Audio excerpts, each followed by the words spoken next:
Hello बच्चों, आज की कहानी दो बैल और मूर्ख बाघ की कहानी है। एक बार एक जंगल में एक किसान के पास दो बैल था।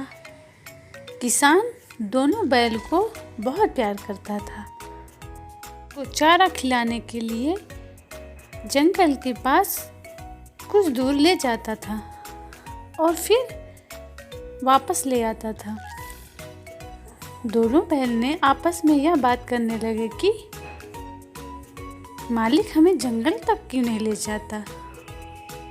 जंगल में कितनी हरी हरी घास है, मुझे तो सोच के ही मुंह में पानी आ रहा है।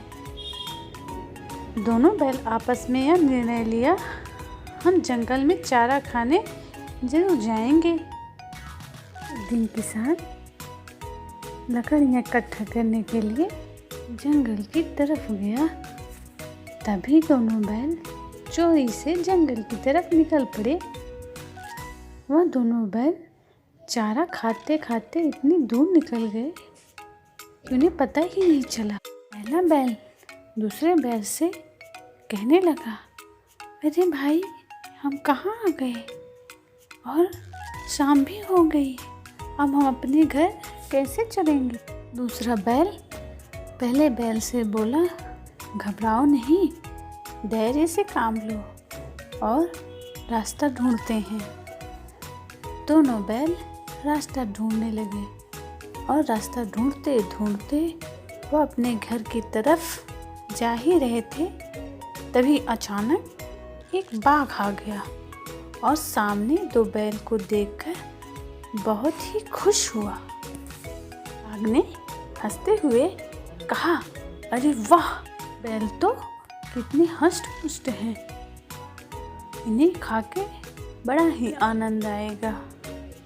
अब तो हम 2 सप्ताह के लिए नहीं ढूंढना पड़ेगा, इन्हें मारकर आराम से खाऊंगा और बाघनी भी खुश हो जाएगी। और दोनों बैल बाघ को देखकर बहुत डर गए। पहला बैल दूसरे बैल से बोला, अब यह हमें मारकर खा जाएगा। दूसरा बैल पहले वाले बैल से बोला, मेरे पास एक रास्ता है जिससे हम दोनों ही बच सकते हैं। दूसरा बैल पहले बैल को सारी बात बताई और बोला, ऐसा ही करना। पहला बैल बोला, ठीक है। अब दोनों बैल बाघ के सामने लड़ने लगे। बाघ, पहले मुझे खाओ।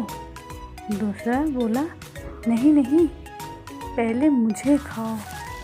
बाघ ने कहा, अरे लड़ो नहीं, मैं तो तुम दोनों को ही खाऊंगा, वो भी बड़े आराम से।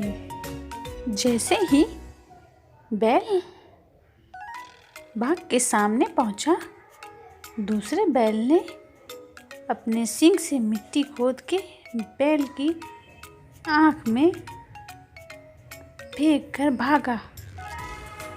इतनी तेज भागा कि फिर मुड़ के नहीं देखा और सीधे अपने मालिक के घर पहुंचा। तो बच्चों, इस कहानी से यह सीख मिलती है कि संकट के समय धैर्य रखना चाहिए। तो बच्चों, अगर हमारी कहानी अच्छी लगी हो तो लाइक, शेयर एंड सब्सक्राइब करना ना भूलें। फिर मिलते हैं एक नई कहानी के साथ। धन्यवाद।